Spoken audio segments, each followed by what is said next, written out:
Hare Krishna, everybody. Thank you for joining. Please accept my humble obeisances. All glories to Srila Prabhupada. We'll say the Mangalacharan prayers. ॐ अज्ञानतिमिरन्धस्य ज्ञानञ्जनशलाखया चक्षुरुन्मिलितं येन तस्मै श्रीगुरुवे नमः। श्रीचैतन्यमनोभीष्टं स्थापितं येन भूतले स्वयं रूपा कदा मह्यं ददाति स्वपदान्तिकम्।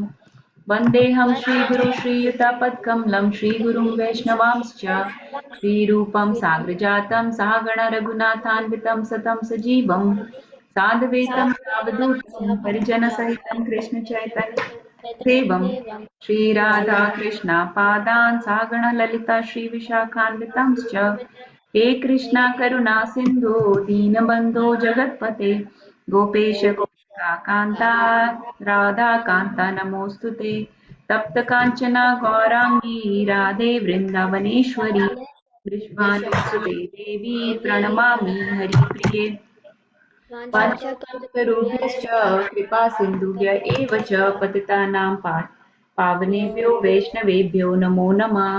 जय श्री कृष्ण चैतन्य प्रभु नित्यानंद श्री अद्वैत गदाधरा श्रीवासादि गौर भक्त वृंदा हरे कृष्णा कृष्णा कृष्णा हरे हरे हरे रामा राम राम हरे हरे नमो विष्णुपादाय कृष्णपृष्ठाय भूतले श्रीमती भक्ति वेदांत स्वामी इति नामिने नमस्ते सरस्वती देवे गौरवाणी प्रचारिणे निर्विशेषा शून्यवादी पाश्चात्य देशतारिणे मूकं करोति वाचालं पङ्गुं लङ्घयते गिरिं यत्कृपातमहं वन्दे श्रीगुरुं दीनतारिणं परमानन्दमाधवं कृष्णचैतन्य ईश्वरं गुरुवे गौरचन्द्राय राधिकाय तदालये कृष्णाय कृष्णभक्ताय तद्भक्ताय नमो नमः।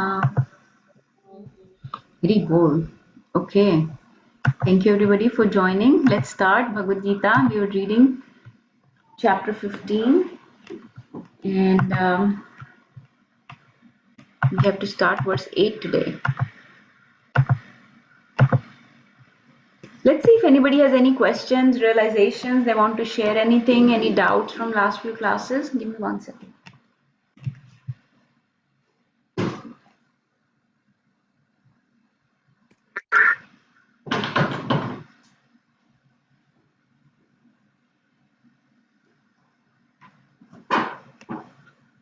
Yes, anybody would like to share anything? So last time we read this verse, Mameva Mamsho Jivaloke Jiva Bhuta Sanatana, right? Manashisthani Indriyani Prakriti Sthani Karshati. That how we are stuck in this material world and struggling very hard because of our mind and senses. We read this verse. Anybody has any questions about that? If not, let's move forward. We'll do 8 and 9 together, 10 and 11 together because they both are very linked. They go together. So let's read Bhagavad Gita 15.8. Shariram yad avapnoti शरीरं यदवाप्नोति yacchapi utkramatishvara yacchapi utkramatishvara उत्क्रामतीश्वरः गृहीत्वेतानि संयाति गृहीत्वेतानि संयाति वायुर्गन्धानि इवाश्रयात् वायुर्गन्धानि वाश्रयात्. Who wants to read this one? Yes, Mataji.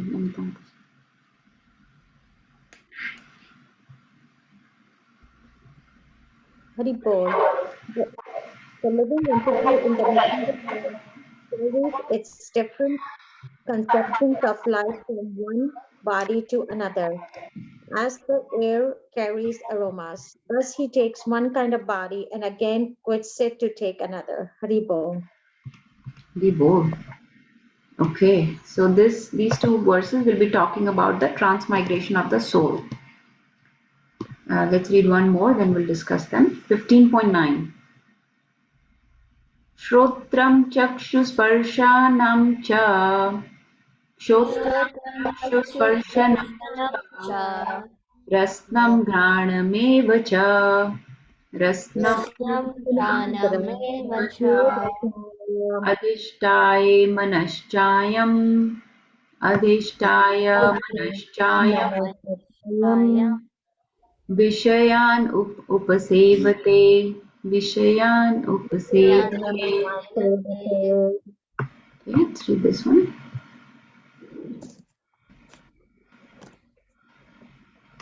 Who wants to read? Anybody? Yes, Avni, please. The living entity, taking another gross body, obtains a certain type of ear, eye, tongue, nose, and sense of touch, which are grouped about the mind. He thus enjoys a particular set of sense objects. Board. Okay. So let's see these two verses together. Let me open them. We did verse 8 and 9. So the first verse said that the living entity carries his different conceptions of life from one body to another, as the air carries aroma. So if you see here, Krishna is giving an analogy, like how the air carries aroma, right? Air itself has no, aroma or fragrance in it, right?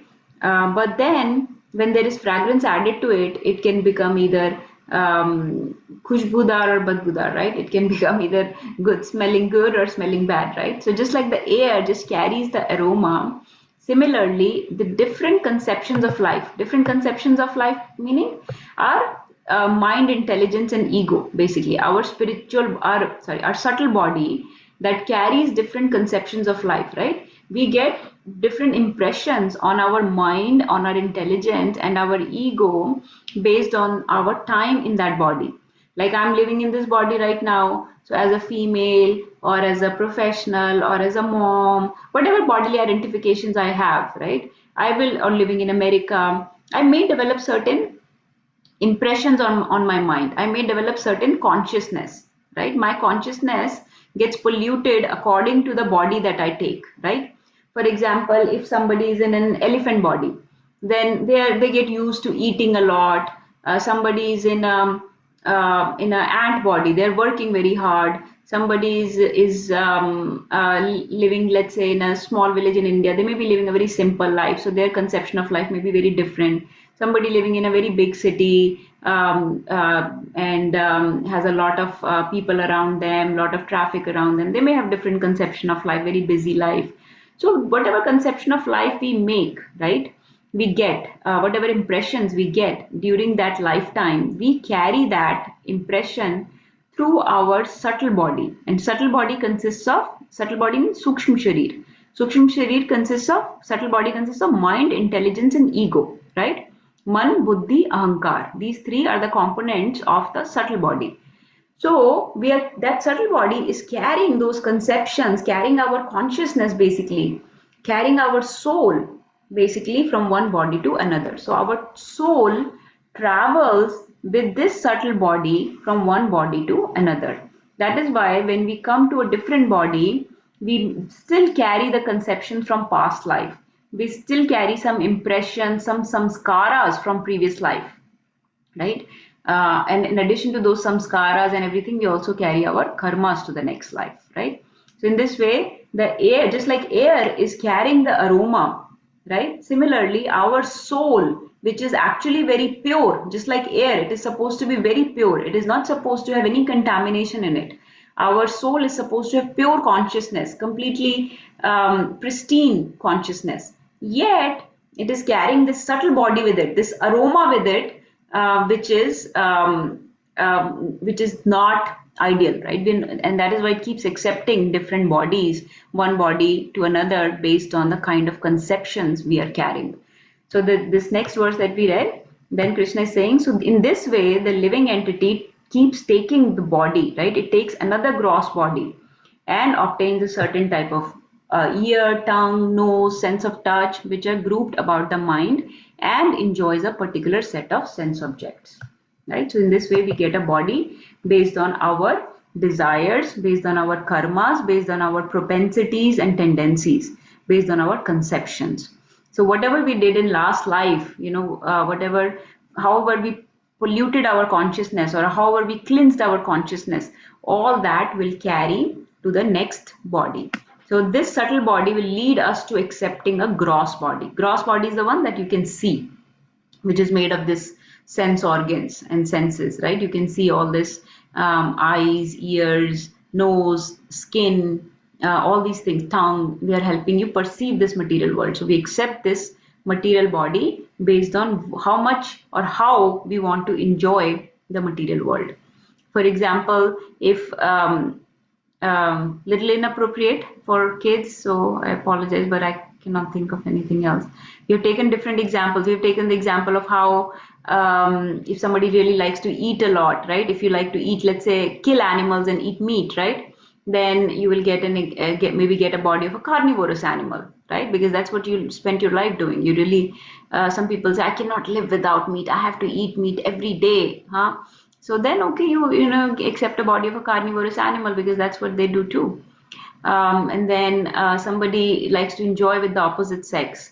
What would they will get a body of like a dog or a who's enjoying with multiple female dogs, right? Like that. So depending on what you like to do in this life, you that enjoy tendency, that propensity will carry on to the next life, and Krishna will facilitate. Yes, so you get that body with which you can enjoy those unfulfilled desires, those desires that you had. So in this way, you will get that kind of gross body, right? So this is a very basic idea of these two shlokas. But for us, the application is that we should not, this human body that we have been given, it is not, yes, we are an animal, yes, right? We always read in our books that human being is a social animal, right? A sensual animal. So there are some similarities, but then there were some facilities that were given to us in this human body, right? Some resources that were given to us in this human body, which is the similarity with the animals is what? What are the four similarities that we share that are very commonly mentioned in our scriptures that we share with the animals? Let's hear from everybody. Please answer. Yes, Navya. Eating, sleep, Eating, defending. eating, sleeping, mating, and defending, right? So I was trying to find that verse. Oh yeah, this is the verse. आहार निद्रा भय मैथुनं च सामान्यम् एतत् पशु निद्र निर्भराणां धर्मो हि तेषाम् अधिको विशेष धर्मेण हीना पशुभिः समान. That ahar, nidra, bhay, maithun, right? The four things that Navya mentioned: eating, sleeping, defending, and mating. Even animals do, right? But then we have received this human body with which we have received certain facilities, right? Like the facility to inquire about the higher truth, facility to inquire about the goal of this life.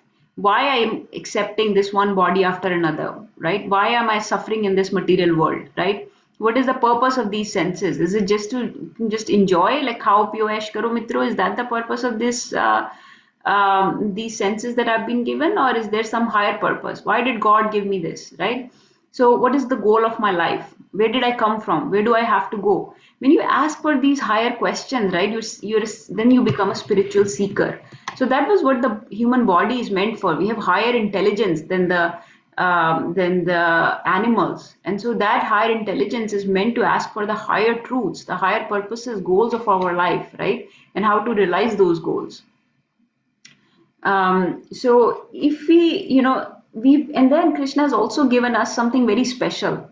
Krishna has given us, yes, we are tangled in the cycle of birth and death, but he has given us our free will. He has given us this minute independence with which we can use this life to do something different, right? Everybody has a free will here, right? We can choose to attend the class or choose not to attend the class. We can choose to watch a movie, or we can choose to read Srimad Bhagavatam. We can choose to go to work or choose to just sleep the whole time every day, right?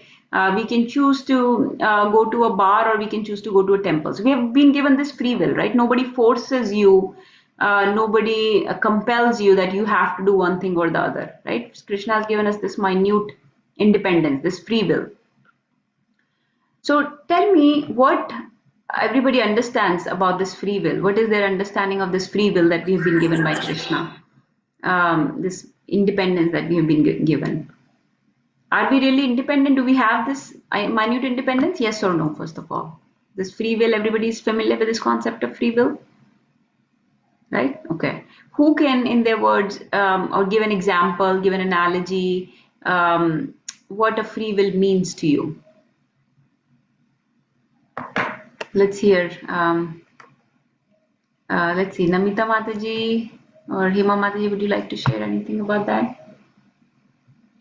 The example I can share, Mataji. The example that's coming to my mind is like, how you tell your kids you can watch TV and you can follow instructions, but you'll only watch these channels and for 20 minutes. So you have freedom to watch TV, but in a limited sense is coming to me. So Krishna has given us this body, but still we're in the prison of this body. We're still in that, it's not completely free. We're not free. This body is kind of a prison to us, but he has given us an opportunity that you are able to come out of this body if you make the right choices. Very bold. This is perfect example. Mataji, I've never heard of this, but it's perfect. Yes. Hare Krishna. Anybody else? Namita Mataji, want to share?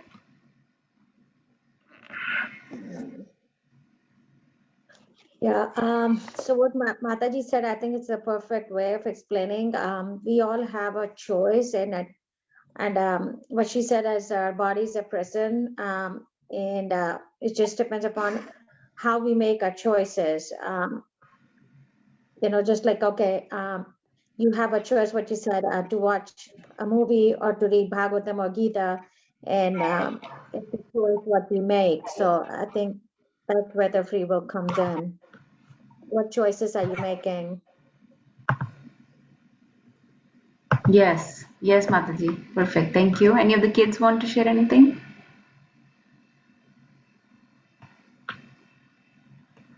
Okay. I will give an example. Let's say I'm given 1,000 rupees by my parent. Let's say I'm a kid, I'm given 1,000 rupees. Just it's similar to Mataji's example. Now, in that 1,000 rupees, I have free will to spend it however I like, right? I can buy candy with it. I can buy a gift for my parent. I can go buy some books. I can go spend some money with my friends, watch a movie or something like that, right? I can do some things with that 1,000 rupees. But the reason it is called minute independence of free will is because I can only spend that 1,000 rupees. I cannot spend 10,000 rupees because I don't have that. I don't have 10,000 rupees to spend. So I have only 1,000 rupees. I can spend only 1,000. So it is up to me what I do with that 1,000 rupees, right?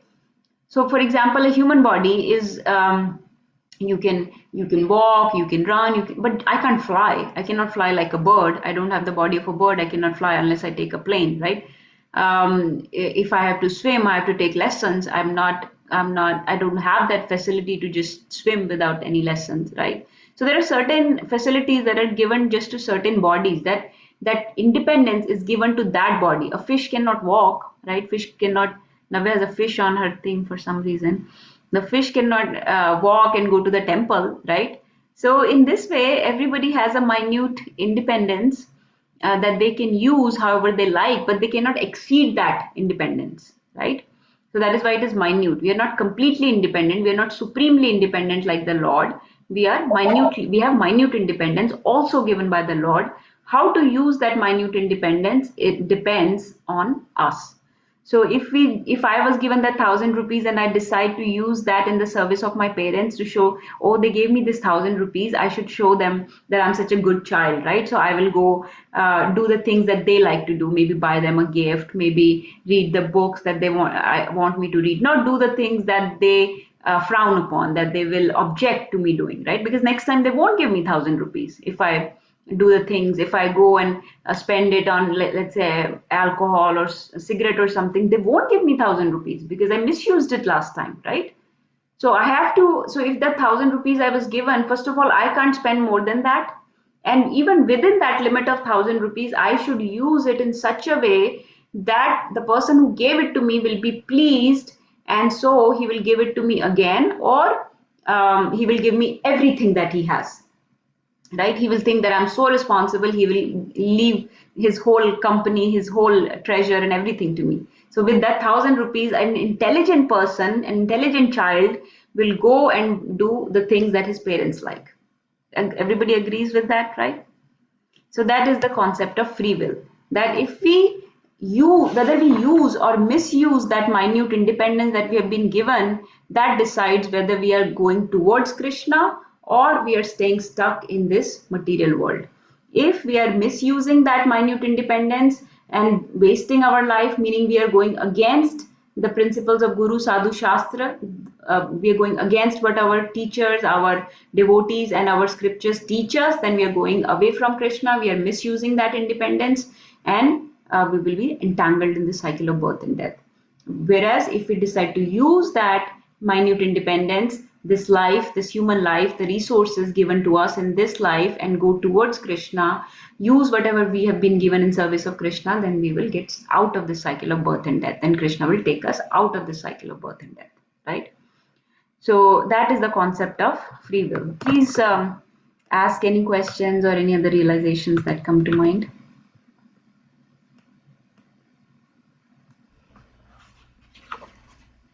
Hare Krishna. So yeah, so the other example that's used for understanding free will is the limited freedom we have when we are going, let's say, in a flight from point A to point B. So let's say I'm going to India and I'm on a flight which is destined to go to India now. So I have the independence as to what I can do with my time on that flight. So my destination cannot change anymore because I've already made certain arrangements and done certain things that has got me onto that flight. Now that I'm on this flight, my destination cannot change, but I can decide what I want to do with my time in that flight. I can decide to chant in that time or watch movies or whatever, right? You know, I can sleep or so that is my limited independence that I have. But what is going to happen is I'm going to reach now that I've boarded the plane from point A to point B because whatever I did earlier when I bought my ticket, when I got my when I checked in my bag or whatever, all that decided already that I'm going to be on this flight. So that is how we can understand this and destiny as well as free will. Be So bold, Krishna yes. decides, right? You know, we can, whatever we do or what we want to do, the Krishna as Paramatma, you know, we have decided, we've read about this, the three, or the controllers, right? So, so that concept also comes in this of the controllers that I have limited control. I have some control that I can wish for something, but Paramatma, Krishna is sitting as Paramatma, will have to decide whether I can or whether that can happen or not. And Prakriti has to also set up everything so that my will can happen. Equal. Thank you, Nirbhi Prabhu, for sharing. Yes, all good examples. Another couple examples coming to mind is, like a bull or a cow is tied to the tree with the rope, right? Now, when they're tied with the rope, there is there is a circle in which they can walk around the tree, right? The length of the rope is their sphere of independence, right? They can walk, they can sit down in that much length of rope, they can walk around, they can stand, they can go to that extent of the length of the rope, but they cannot go beyond that. So we are like that bull that's tied with a rope, and we are free within the extent of the length of the rope, but not beyond it. Within that length of rope, whatever we decide to do, we can do. Whether we, waste away this life or whether we use this life in service of Krishna, it's up to us. Or another example, like a student, there are so many students that will go to college. Everybody, they are all given the same facility of going to college, but some are just wasting their time. They're just they're not attending the classes. They're just going to the bars and pubs and just sitting around with their friends, gossiping, not basically wasting their time. And then there are others that are going to the classes, doing their homework, listening to the teachers, being very disciplined, waking up on time, going to bed on time, eating a very disciplined diet, like that. So they were all given the same facilities, all the students, but some students will be able to be successful because they followed a certain discipline during their college time, during their student life, and will be able to make something of themselves. Whereas those that wasted their time will fail in the exam and will keep staying in the classes again and again. So they'll keep going back to, okay, you failed this class, go again to the first grade or first whatever, first year. Like that, you will keep failing. So that is the example for our human life. We've all been given the same facilities, same, at least we are all here very, very blessed. We have good supporting families, we have healthy body, we have a certain amount of income and certain amount of resources, and we have in contact with devotees already. So at least, not speaking of anybody else, but just us, we have these resources that we should use. We should use these facilities that we have been given. It's like we have joined a school. So in a school or a college that we have joined, let's put all our effort in. Let's be disciplined. Waking up on time, chanting, eating food that is first offered to Krishna, honor that prasadam. Read scriptures in association of devotees, right? Sing Vaishnava bhajans, learn Vaishnava bhajans, learn the verses, teach to the other people, give the books, right? That is the that will be using our all the facilities that we have been given properly, right? So that way we can use our facilities. But human beings are all given these facilities. We have given this higher intelligence, this body, to use in service of Krishna. So some people will just use it in their sense gratification, their enjoyment, just eating, sleeping, mating, defending, just like an animal will do.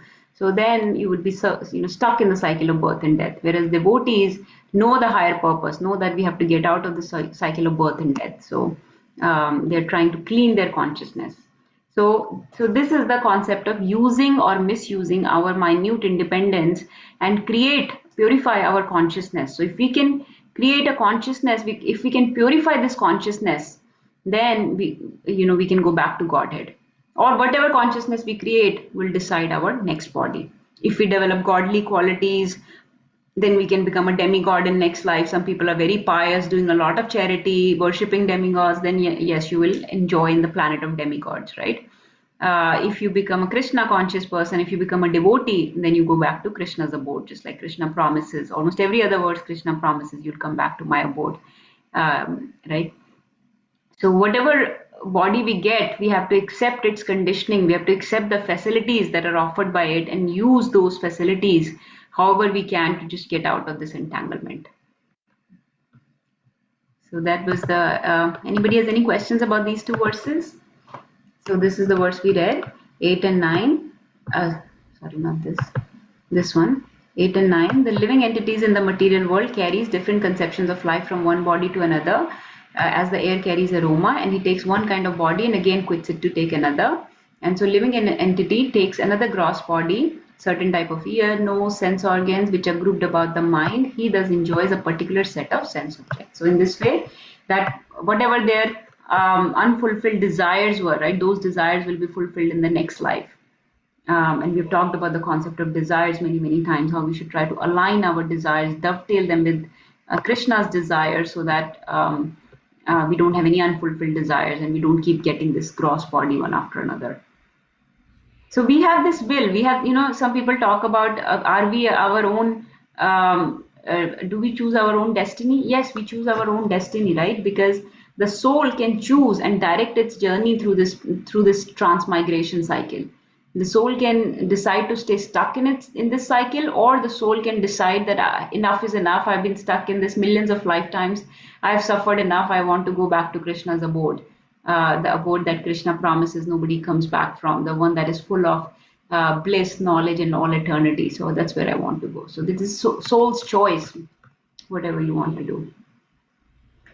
It's like a drop of water, right? A drop of water, it comes in contact with like Krishna gave the analogy of air carrying aroma, but also a drop of water, when it falls on a flower, it is called dew, right? It is called dew. When it falls in the mud, that same drop of water is kichad, right? And when that drop of water falls in a oyster, it becomes pearl, right? So it is up. So we are like that clean drop of water. Our sangha, our association decides how much we want to associate with this material world. Will decide how much contamination we get. So if we decide to purify ourselves and achieve our original pure pristine consciousness, then you need to associate with the Guru Sadhu Shastra. And if we want to stay entangled in this material world, stay dirty like Kichar, then we associate with the mud of this material world and enjoy the sense gratification and fruitive activities. So that's all I had to share about these two verses. Shall we read a couple more very quickly? They're all related, so I think we can cover them. Let's read this one. Bhagavad Gita 15.10. Utkramantam sthitam vapi Kramantam sthitam yapi Gunjanam va gunanvitam Bhunjanam vagunanvitam Vimudananupasyanti Vimudananupasyanti Pashyanti jnanachakshusha Pashyanti jnanachakshusha. Anyone wants to read this? I can read it, Mataji. Yes. The foolish cannot understand how a living entity can quit his body, nor can they understand what sort of body he enjoys under the spell of the modes of nature. But one whose eyes are trained in knowledge can see all this. The board. Let's read the next one. They're both together. 15.11. Yatanto yoginascha Yatanto yoginashyanam पश्यन्ति आत्मनि अवस्थितं पश्यन्ति आत्मनि अवस्थितं यतन्तोऽपि अकृतात्मानो यतन्तोऽपि अकृतात्मानो नैनं पश्यन्ति अचेतसा नैनं पश्यन्ति अचेतसा. Anyone wants to read this one? I can read. Yes. The endeavoring transcendentalists who are situated in self-realization can see all this clearly, but those whose minds are not developed and who are not situated in self-realization cannot see what is taking place, though they may try. Hare Krishna. Hare Krishna. So 2 verses, let's read them again together. Text 10 and 11. So the first verse, so Krishna just talked about the transmigration in 8 and 9, right? How we accept different body based on our consciousness, based on the conceptions of life that we carry from one body to another. Then Krishna is saying, so the foolish people, he uses the word Vimudatma. They cannot understand how a living entity can quit this body. So Vimud means foolish. Now, and then he says the people that have the knowledge can understand how they understand everything, right? They understand how we are stuck in this body. They understand how, based on this body actions, we will get another body. How we are tangled in this cycle of birth and death. They understand what is the goal of life, how to get out of this bodily entanglement, how to please Krishna, right? So they understand all of this. They understand how we are suffering or enjoying under the 3 modes of this material nature. So that is the position of a foolish versus a knowledgeable person. And Krishna uses this word in this verse called, he says, Gyan Chakshusha. So with the eyes full of knowledge. So with Gyan Chakshu, with our own eyes that are so limited, we cannot see everything, right? We cannot even see the things of this material world with our eyes. But when those eyes get the knowledge from the guru or from the parampara or from the devotees or from the scriptures, once we get this knowledge, once we get trained in this knowledge, then we can understand all these intricacies of the transmigration, right? How we are stuck in this body, how we are embodied right now, how we are supposed to be a free spirit soul, right? how we can be supremely independent, how we can have the same spiritual qualities as Krishna, how can we become Satchidanand and go back to Krishna's abode, right? So that knowledge, when one has, then they can quit this body. But the foolish cannot understand all this knowledge. So this is basically the concept of training ourselves, right? In anything, even in this material world, we have to get trained to do anything, any profession. You have to get training. Unless you go through the 4.5 or 5, 6 years of medical school, you cannot become a doctor, right? Will you let any doctor operate on you that has not gone through a surgical training or a medical school? No, right? Will you let even a car mechanic will go through some training, right? Even if somebody who's cutting your hair will go through some training. You see, everywhere you go, people put these certificates on the wall that I've trained in this particular thing. I have gone through 1 year of training, 2 years of training, 5 years of training, 10 years of training, right? So then they're able to do that job even in this material world. So, what to say of this spiritual knowledge to understand the transmigration of soul, which is happening on such a subtle level, right? Soul is traveling with the subtle body, with our mind, intelligence, ego. We cannot see our mind, intelligence, and ego. If somebody asks me, where is your mind? I don't know where is mind located in this body. Where is intelligence located? I know where brain is, I know where heart is, but I don't know where mind is situated. I don't know where intelligence and ego are situated, right? They're so subtle, right? Only our scriptures give us the knowledge where mind, intelligence, ego are located. Only our scriptures give us the knowledge what is the situating, what is that verse that says, where is the lust situated? What is the situating place of lust? Where is lust situated, right? So we don't know these things unless we get the knowledge, get the training from the scriptures, from a proper guru. So just like one goes to a school, to a college to get training, even in the professions of this world, we have to get that training. That is why, the mandirs, the temples in ancient India used to be the center of spiritual knowledge. It is not just that you go take darshan, take some prasad and come back. Yes, taking darshan and prasad is okay, but you don't know the value of that prasad. You don't know the value of the darshan. You have to hear the darshan before you see the darshan. Nobody can just see the darshan. You don't understand the value of the guru because we've not read about it, we've not heard about it. So hearing and reading about these things, that is why they're the first two, right? Shravanam and Kirtanam. Hearing and reading is the first two limbs of the devotional service. Because unless we hear and train ourselves, unless we read about these things, we will not understand this subtle knowledge. This is very subtle, on a subtle level, cannot be appreciated by our gross body. So that is why Krishna is saying that those people are foolish. Like for example, I'm an obstetrician, right? So Hema Mataji is an obstetrician. She can correlate with this. Even Nirbhay Prabhu can correlate with this, right? We do sonograms, right? We do ultrasound to look at the baby inside the uterus. Can any untrained person look at the baby and tell me where the head is and where the heart is and where the limbs of the baby are? No, you need the Gyan Chakshu. You need the knowledge in your eyes. You have to do a certain amount of training to understand that on the sonogram, this is what the head looks like, this is what the heart looks like, this is what the limbs look like, right? How is the baby doing well or not? Nirbhay Prabhu does on the heart, he does echocardiogram, right? I cannot read that, I cannot understand that because I don't have the training for this, right? So you need the training. A radiologist looks at the fracture, right? But a lay person will see, oh, I just see all black and white. I just see some spots and dots here, right? Why? Because the doctor, that radiologist, that sonographer went through a certain amount of training to appreciate that picture is not just black and white dots. It is actually very profound image, a whole everything that our gross eyes cannot see. This person is able to see, right? So even for this material world, we need so much training just to appreciate these things.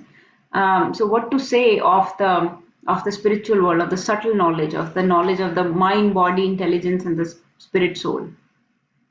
Or another analogy comes to mind: a child. You may give the child a 2,000 rupees note. You give the child 2,000 rupees. He's a 2-year-old. He will look at that, he'll put it in his mouth, right? 2000 rupees note, he'll put it in his mouth, he'll break it, or he may make a, if he knows origami, he may make a boat of it, he may make a plane with the 2000 rupees note. Why? Because he does not have the knowledge that that 2000 rupees is so valuable. We can buy so many things with it, right? He does not know that, so he's wasting it. He cannot appreciate it. Similarly, a foolish person, Krishna is saying, cannot appreciate. Now look at this verse again. Krishna is saying, foolish person cannot understand this process. He cannot understand how this transmigration works, how we are suffering. A foolish person will think, मैं तो खुश हूँ, I'm enjoying. I'm enjoying. I get to eat everything. I have so much money in this life. I enjoy with my family members, with my friends. I have everything at my dispense. मैं order देता हूँ और ये हो जाता है, वो हो जाता है. I just give order to my servants and everything. So that is the position of a foolish person. And Krishna is calling them Vimuda.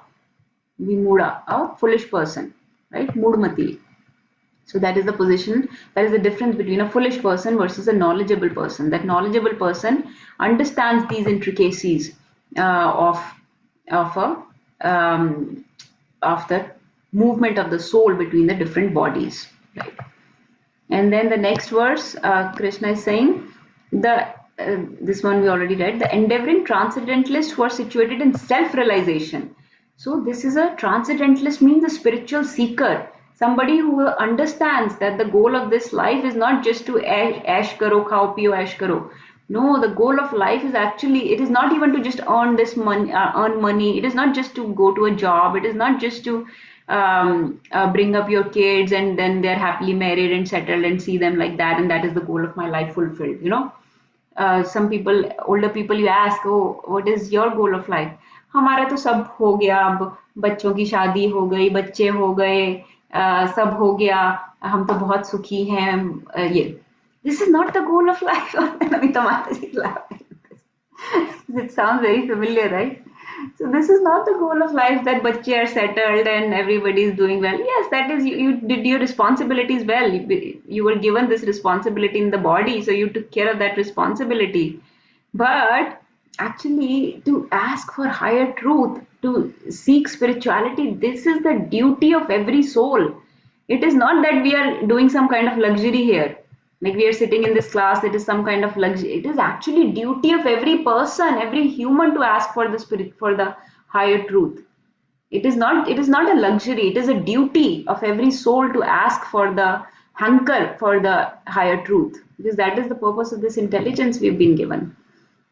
So then Krishna is saying that so those transcendentalists who have understood this, who are situated in self-realization, who know the goal of the life, who understand the nature of the spirit soul and nature of this material world, can see all this clearly.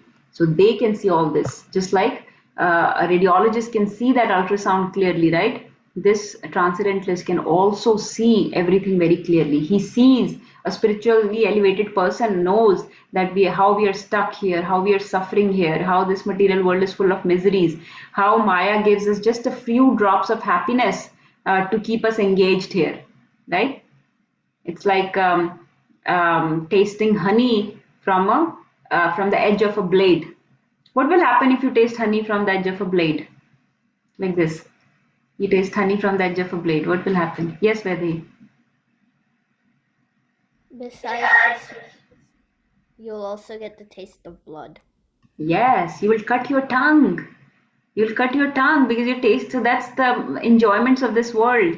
You taste something, you think, oh, I'm enjoying, but actually in the end, it will only harm you. It will only come back. You'll have to suffer that enjoyment. You will have to suffer the karma entailed in that, right? But then Krishna says, so those whose minds are not developed, so those who are vimuda or foolish people who are not situated in self-realization, cannot see what is taking place, though they may try. They're not able to see anything clearly, though they may try. So this is the process of transmigration, and who can understand this process versus who cannot is given by Krishna here. So please ask any questions, any realizations you have about this. Anybody wants to share, or doubts?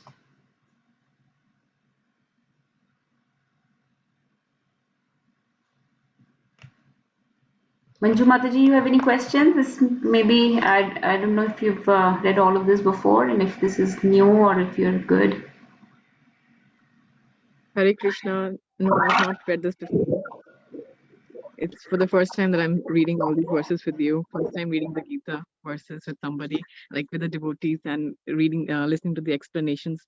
So, uh, the way you've explained, and you've read out every verse, and then the explanation. I'm trying to understand more and more. But yes, it gives a clear message, and I understand that. But as of now, no other questions coming to my mind. Yeah, but I'm following it. Yeah, Haribol. Haribol. Mataji, do read the purports of Prabhupada. They're very, very powerful. Each line, I mean, feel free to underline, highlight on Bhagavad Gita. Write your. You can always write your realizations or any questions that come to mind. That's what I do. I write my realizations and questions and doubts, and then I clarify with the devotees. Please write your doubts and questions and read the purports. You can start from the first verse if you like, and then share with us any realizations come to mind, anything new that you learn. We will be very. It will be very nice to hear from you, or everybody. Everybody's encouraged to do that. So whenever you're reading, write your realizations on the side. Um, I don't know. It is funny to say right now, but in the morning I was like all preparing for the class, and I was like really excited, and all of a sudden I forgot about the ghee which I kept on the stove, and it caught fire. And then I'm facing opposite, and my kids are like, "Mama, there's flame in the kitchen," and I turned back. I'm like, "Oh my god!" And then I had to put a lid on it, but there was a spoon also on that pot, so I couldn't cover it completely. So I'm trying to think about this, that oh god, what has happened? And there was a lot of smoke. I just cleaned it up and joined back. So I'm thinking to myself, I don't know if this realization or what, but I'm just looking at the brighter side, that it did not become much worse. It still got contained, even though I was heating it for the lamp that I wanted to light before I started the class. So I think I still thanked Krishna, and I kept saying Hare Krishna while I was cleaning all that thing. I'm like, God saved it. It could have been worse. So it is like, I had the microwave right on top of it. So I think like Krishna's always watching, watching on you. So he put my attention at the right time, and it's all good. I'm back to the class. oh my, Haribol. Mataji, I'll tell you, I'll share one thing, and I know Nirbhay Prabhu might be thinking the same thing. Um, a lot of people read Bhagavad Gita to feel peace and quiet, but the truth of the matter is that when Krishna comes into your life, the adventure comes into your life. So when Krishna comes, it's not so, we tell all the people, oh, bahut shanti milegi, bahut chain milega, ye wo. That is not the purpose. The purpose is that when Krishna comes, he brings adventure in the life.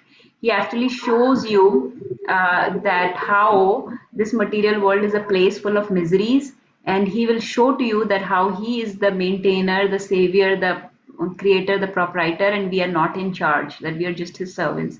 So you will get to see that clearly more and more every day. And Krishna brings adventure. It's not he likes to be in the middle of everything. He likes to be on the stage. So, just like Kalia Leela, he did not start dancing on the hoods of Kalia until all the Brajvasis were gathered. He was just playing with Kalia under the sea. When everybody was gathered on the shore of Yamuna, then he started dancing on the hoods of Kalia because he wanted an audience. So he likes you to feel his presence in different ways. It was coming to my mind. Yes, Namita Mataji, please share. I 100% agree with you what you said.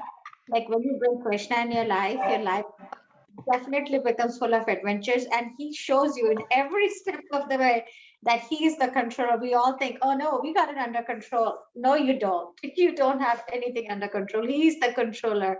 And yeah, definitely it's very true. Every step of the way, like we have seen in our lives too, that he definitely is the controller. And the more and more he tests you, the more in different ways he comes to your life. So definitely I 100% agree with you what you said, that when you have Krishna in your life is full of adventure in different ways. Every day you see We You both. see it and you. So yeah. Yes, and but yeah, I would like to comment, Mataji, that that even in that is the mood of a devotee that you showed, that when problems do come in our life, which they inevitably do come and will come, then we should be actually still thanking Krishna, because a devotee knows that actually things could have been much worse, and Krishna actually saved me. I deserved much worse, but Krishna actually saved me from this. So thank you, Krishna, for saving me. So thank you for sharing that realization. That's wonderful. I just want to share a very quick realization. Actually, I've been thinking about this for a few days now. I've never shared it so far. On the same line that Mataji said that चलो कुछ और नुकसान नहीं हुआ, right? ज़्यादा नुकसान नहीं हुआ, right? So what happened? So this is how we always think, right? A normal person, we always think, we thank the Lord, right? So I remember that one time somebody in our neighborhood, a lot of their money got stolen, and he said, at least nobody harmed us, right? At least I'm safe, my loved ones are safe, right? I say similarly, if some accident happens, we think, okay, whatever, car got destroyed, fine, at least I'm safe, right? Because my body's safe, right? I'm not hurt, right? And my loved ones are not hurt. We always think like that.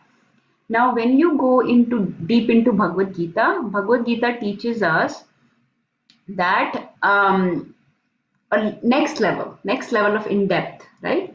So right now we were thinking, okay, at least our property got hurt, but our body is safe.